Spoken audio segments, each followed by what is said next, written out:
There's a place in the city that no one talks about. Officially, it's just a government archive.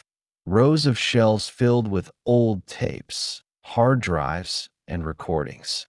Nothing remarkable, just a quiet, forgotten room where history is stored. But the truth is far stranger than anyone admits. The archive collects more than simple recordings. It houses the last words of people who didn't make it home, voices captured in their final moments, whispers that should have died with them. Some of the recordings are ordinary: old radio chatter, accident reports, interviews. Others are different. They carry a weight, a feeling of presence. Some say that if you stay in the archive long enough, you can hear things that aren't on any tape: footsteps in the empty aisles, whispers between the shelves, a quiet breathing behind you. That I've worked there for years, and I can tell you it's true. Some tapes don't just store sound, they remember. They remember you. And if you listen closely, sometimes they call your name. Tonight, I want to tell you three stories from the archive, three encounters that shouldn't have happened, three people who heard voices no one should ever hear. These aren't myths, they're true. And by the end of this video, you might start hearing something in the silence around you. Story 1 asterisk. I've worked at the archive for almost 5 years. Officially, it's just a government facility that stores audio recordings, calls, radio intercepts, interviews, and the occasional voicemail left by someone who never made it home. Most people treat it like a library: quiet, dusty, and uneventful. But I've learned that it's anything but ordinary. The first time I noticed something strange, I was digitizing a batch of old tapes that had been found in the back room. They had no labels, just the worn, yellowed plastic of decades-old cassettes. The moment I placed one in the player, a wave of unease washed over me. The tape began with silence, thin static, almost empty. But it wasn't empty. I could hear something beneath it, breathing. Slow, uneven, deliberate. At first, I thought it was a flaw in the tape, a recording artifact. Then I heard it, my name, whispered, faint, almost shyly, coming from the speaker. I froze. My hands trembled. I dropped the tape, and the sound stopped abruptly. I laughed nervously, trying to convince myself it was nothing, just a trick of my mind. That I put the cassette in a box and tried to ignore it. But the next day, it was back on my desk, face up, as if someone had deliberately moved it. Hesitation pricked at the back of my neck, but I played it again. Silence returned, but beneath it, the breathing had grown louder. A whisper slipped through the static. "We're waiting for you." Weeks passed. I tried to stay busy, ignoring the tapes. Every night, every cassette I digitized seemed to carry a faint, personal touch. Voices I'd never heard before, speaking words I'd only thought in my head. Sometimes they called my name. Sometimes they repeated things I'd said days, even weeks ago. The archive had a way of making you feel like you weren't alone. Even when the building was empty. One night, I stayed late, hoping to finish my work without incident. Around midnight, the lights flickered, the fluorescent hum dying to a faint red glow. That's when I heard the footsteps. Slow, measured, on the concrete floor behind me. I knew the archive was empty. That I turned around. Nothing. Endless rows of shelves, stacked with old reels, boxes of tapes, and forgotten memories. Then the whispers started. Hundreds of them, overlapping, pleading, angry, chanting, "Don't leave us. Stay, help us."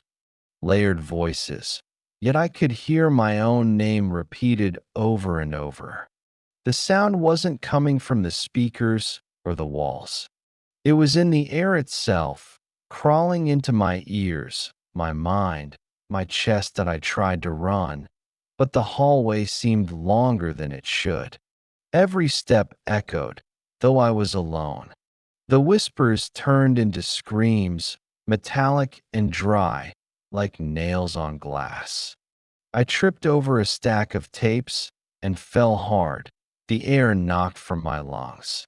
When I looked up, I saw a figure in the corner, thin, featureless, swaying, as if listening.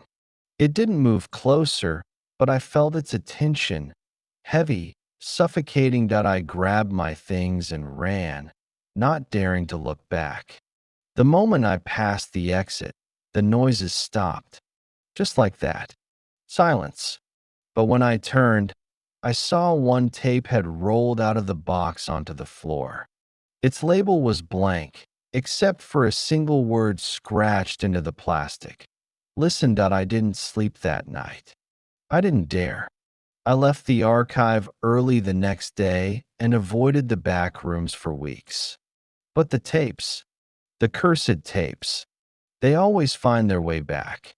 Sometimes, when I'm alone, I swear I hear them, faint, beneath the hum of fluorescent lights, whispering my name, reminding me that they're still here. And the scariest part? One day, they won't wait for me to leave that it's been months since that night, and I still avoid working late. Every tape, every box, every shelf feels alive. I know I shouldn't hear them. I know it's impossible, but I do. And every time I do, I'm reminded the archive doesn't just store sound, it remembers. And sometimes, it remembers you. Story 2 asterisk. I started working at the archive a little over 10 years ago. Unlike most employees, I wasn't assigned to the digitizing section or the cataloging of standard recordings. I was part of the unofficial team, the group responsible for the tapes that no one else would touch, the ones marked as damaged, unlabeled, or dangerous. The first time I realized the archive was different, I was assigned to a batch of reels from the 1960s. They had been recovered from abandoned houses, old police stations, even hospitals. Most were just ambient sounds, static, a cough here or there. But one reel, smaller than the others, caught my attention. Its label was barely legible, simply reading, "Do not listen." Curiosity, of course, got the better of me. I played IT.AT first. There was only silence. Then I heard it, faint, almost imperceptible, like someone whispering directly into my ear. A voice, trembling and fearful, saying, "Please, someone help me. They're coming." I froze. The voice didn't sound old. It sounded immediate, urgent. My hands shook as I tried to stop the reel. But it wouldn't stop. The reel spun endlessly, the sound growing louder, more insistent. I could hear footsteps scraping along tile, soft breathing, whispers of other voices I didn't recognize. That I backed away from the tape deck, but the voice followed me. It was inside my head now, echoing the same plea. Don't let them take me. I called my supervisor, hoping to explain what was happening. He laughed, told me it was probably interference, a recording glitch, or stress from working late. But that night, alone in my small apartment, I played the recording again, trying to convince myself it was just tape hiss. The voice was clearer than ever. It wasn't just pleading, it was aware. "You're listening. Don't leave me here." I stopped it and threw the reel in the trash. The next morning, it was back on my desk at the archive. I swear I didn't bring it. The reel's label now had another word scrawled in jagged handwriting. Forever. Weeks turned into months. The voices began to haunt my dreams, whispering my name, calling me back to the archive. I started hearing them outside of work, in the quiet of my apartment, in the hum of the fridge, in the static of the television. They were always there, waiting. Point one night, I couldn't resist. I returned to the archive after hours, determined to destroy the reel, to silence it once and for all. I found the tape where it had been weeks ago. As soon as I picked it up, the lights flickered, the temperature dropped, and the room filled with whispers. Hundreds of them, overlapping, indistinct, yet somehow personal. That I placed the tape in the player and hit play.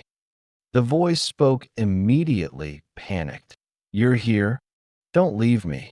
Suddenly, the other voices began to speak. My own voice, my own words I hadn't said aloud. Pleas for help, confessions, thoughts I had never shared with anyone. They were speaking them back to me, twisted, distorted, urgent. I ran. I don't remember much after that. The hallways seemed to stretch. The doors moved farther away with every step. When I finally reached the lobby, exhausted and shaking, I saw a single reel slowly spinning on the floor. The label read, "You are next." I quit the archive the next day, but even now, years later, I can still hear them. Faint, just beneath the hum of daily life, whispering my name, repeating my thoughts, reminding me that no one leaves the archive untouched. Sometimes, late at night, I can hear that same voice. "You're listening, and we're still here." Even now, I wonder how many of those tapes are still waiting for someone else to play them. And if they call your name, will you listen?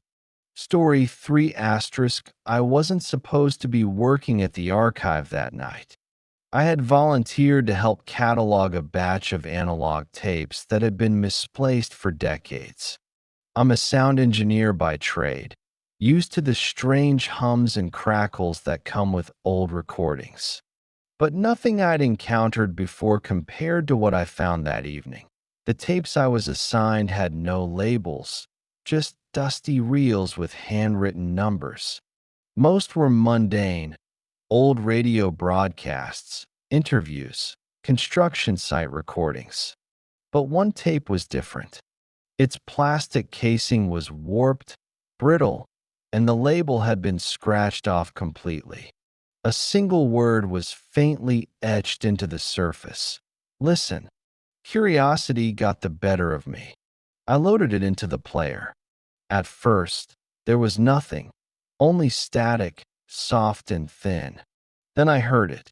A faint whisper, female, desperate. "If anyone is listening, please don't let them take me." The voice sent chills down my spine. My hand trembled over the volume knob. It was so clear, so close, as if someone were standing right behind me, leaning in. I stopped the tape and checked the room. No one was there. I laughed nervously, blaming my imagination. I pressed play again. The whispering continued, growing more insistent, and then the tape began to distort. Metallic screeches, soft footsteps, a dragging sound like something heavy moving across the floor. My office was empty. The archive was empty. The sounds were coming from the tape, and from nowhere at the same time. I tried to stop it, but the tape wouldn't eject. The static thickened, and under it, I began to hear more voices, dozens, hundreds, overlapping. Some crying, some laughing, some whispering my name. My own voice joined them, repeating words I hadn't spoken aloud. I ran from the room, leaving the tape spinning on the floor. The hallway seemed longer than it should, shadows stretching unnaturally across the walls. I stumbled, my heart hammering. When I reached the main lobby, I stopped, trying to catch my breath, and then I saw movement in the corner, a thin, tall shadow that hadn't been there before. It didn't approach, but I could feel its gaze, cold and patient that I didn't sleep that night. I barely made it home, my mind replaying the sounds, whispers, and cries over and over. But the tape, it was still in my mind. I could hear it when I closed my eyes, when the room was quiet, in the hum of my refrigerator, in the static of my speakers that a week later, I returned to the archive to examine the tape again. It wasn't where I had left it. The shelf was empty, but the recorder in the room clicked on by itself. I tried to stop it, but the machine wouldn't respond. And then I heard the whisper again. You came back. Now you belong to us. I fled. I never returned. I quit my job, changed apartments, moved to another city. Yet, even now, years later, when I hear a faint static on a speaker or a distant cough over the phone, I freeze. I know that somewhere, in some corner of the archive, those voices are waiting, patient, aware, listening. And if I ever hear my name again, I fear I won't be able to resist going back. The archive doesn't just keep recordings, it keeps pieces of people, and sometimes it lets them reach out. Asterisk, asterisk, if you've made it this far, you've already experienced a glimpse of the archive, the whispers, the shadows, the voices that shouldn't exist. Some say it's just a building filled with old recordings, nothing more. But if you've ever felt a faint breath behind you in a quiet room, or heard a whisper in the static of your speakers, you know the truth. The archive doesn't just store sound. It stores memories, fragments of people, echoes of lives that didn't end the way they should have. And sometimes, if you listen closely enough, it reaches out that I tell these stories not to scare you, but to warn you. If you ever find an unmarked tape or a file that wasn't there before, think carefully before you play it. Once you hear it, there's no going back. If these stories gave you chills, please consider subscribing, leaving a like, and sharing your thoughts in the comments. Tell me, would you ever step into a place like the archive, knowing the voices inside might remember you? Because somewhere, right now, the recordings are still waiting, and they're listening.